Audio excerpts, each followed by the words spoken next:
Hello, this is Pixel Freak, and we're doing part 46 of the Final Fantasy Dimensions walkthrough. So we've just finished getting all the stuff out of the slums, and we have the trust earned from all the people here. So we're gonna go meet the boss and uncover some story elements. We don't actually cover a dungeon or any particular area in this video, so I'm probably going to rant off topic a bit because all the E3 stuff has happened just recently, and I'm actually thinking what I'm going to do is, instead of just commenting so much inside these walkthroughs, it seems as though I have a decent amount to say. I think I might start making another set of videos, possibly more of a vlog of sorts, just about games and, you know, maybe anything else that I may want to rant about. People apparently want to listen, at least to some extent, so maybe I'll start doing that. But anyways, E3, definitely the thing that seems most relevant here is that Final Fantasy 15 has been announced. That's freaking awesome. They started it out as a trailer for Final Fantasy Versus 13, and then right at the end, they changed the logo, and all of a sudden, the 12-year-old little girl inside me just lost her shit, and I was just screaming. It was awesome. Big fan of Final Fantasy. I don't think I've been this excited for a Final Fantasy since, I don't know, 9. 9 was probably the last time that I watched a trailer and was like, yes, finally we're doing something awesome. I did love 10, but for some reason I wasn't as excited about 10. I'm not a huge fan of 13, though I have to say that with 12, I had to go back and play it a second time before I really fell in love with that one, and I do like 12 quite a bit. 13 I've only played through once. I should really go back and play through it again and then do everything in it. With 10, that was the case there as well. I didn't like it that much the first time through, and then by the end of it I did like it, but it was the second playthrough that really made me love 10 and really get into all the metaphors and the allegory that's within it there. So very excited about Final Fantasy 15, and then the fact that they announced Kingdom Hearts 3 right after that, again, mind blown. Screaming like a kid in a candy shop. That was pretty awesome. A pretty awesome moment as well.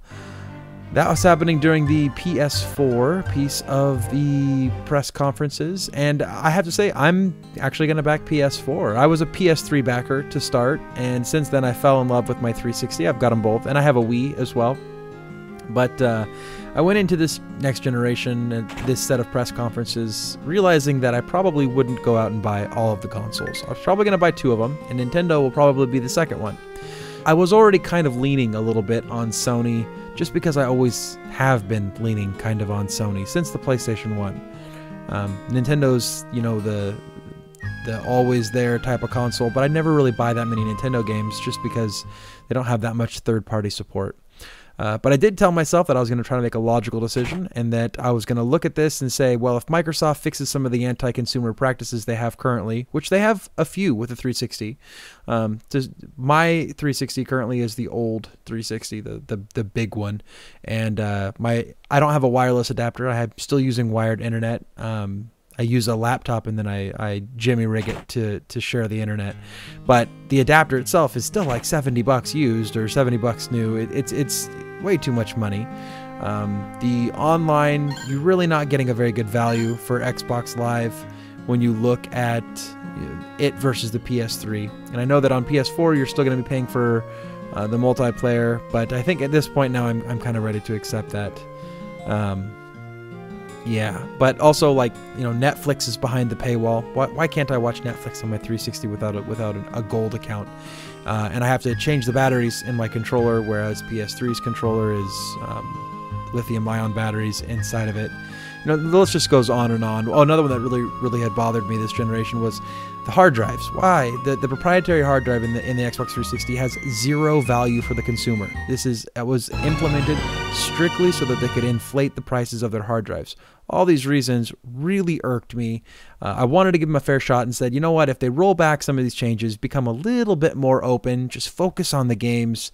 They did a really good thing with their online. I think that Xbox Live Gold was way better than PlayStation's online as far as their voice servers and their matchmaking, and it was a much better presentation overall. I had a lot more fun playing with my friends on the Xbox, than I did playing with people on the PS3, which I didn't get to play with my friends on the PS3 because, again, everybody owned a 360, but the PS3 was still a good device. It just wasn't, it didn't seem as ready for online as the 360 did. So when these conferences started happening, all the rumors started coming out, and Microsoft started announcing all of these crazy things for the Xbox One, I'm done. I had to check out. I'm a very big advocate for consumers, and I really, really believe in voting with your wallet. Xbox One, for those of you that don't know, and you'd have to be really not listening at all to the internet community to not know that Xbox One used games are going to be really locked down. They're going to be prohibitively locked down, where if you want to trade in your games, you have to go to participating retailers and you have to have them basically unassigned from your Microsoft Xbox Live account, and so they'll go into kind of an open pool and they can be reassigned again. You can't lend games to people. You can't rent games anymore. Those two things Microsoft says they're working on, but really they don't have a plan at this time.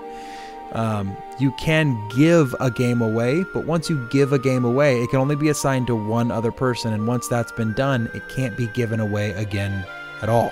It's done. There is an online check that happens once every 24 hours to make sure that, I guess, all your licenses are good, and even if you want to play a single-player game that's completely single-player, if you haven't done your online check, you can't play that game. It's pretty much just going to lock it down, and all you can do is watch movies. It's really an anti-consumer device, and I think by making this move, Microsoft was trying to flex their muscle. It's very, very similar to what PS3 did, or what Sony did with the PS3. Only they didn't lock it down and do all these anti-consumer moves. What they did is just price it out of most consumers' hands. They were trying to push Blu-ray, and they pushed themselves right out of a price point. So we have this whole third console curse that happens with all these consoles. And it kind of is a third console curse. It seems to have happened now with Xbox. They got too strong. They've become almost weighted down by their own narcissism, I guess. They really think that they can't do anything wrong, and it's led them to do something wrong. And because of that, I'm personally buying a PS4. I understand if other people want to buy Xbox Ones. If you do want to buy an Xbox One, totally don't hold it against you. But my recommendation is to wait. And the reason I say that is because if we wait long enough, Microsoft will revert some of these changes. If they sell big numbers in the beginning, that's not going to incent them to change. And listen, our games are our property. We should be able to move them from person to person until digital takes over, which it needs to do so, but at a very gradual pace, not like this, not like Microsoft is intending. Just wait for your Xbox One purchase. I guarantee you, Microsoft, inside the first year of their launch, they'll probably drop the price, which is $500 versus the PS4's $400. They're going to drop the price to match PS4. They're going to drop their used game strategy, and they're going to drop the always-on connectivity. They're going to have to, because they've put so much money into this. Anyways, I think I'm going to wrap this up. In the next video, I'm going to explore the Imperial Camp. I'm sorry to anybody that was looking for more of the Final Fantasy commentary. Didn't have it this time. I wanted to talk about E3, but I will be talking about Final Fantasy in the upcoming videos. Make sure to like this video, subscribe to the channel, and until next time, this has been Pixel Freak.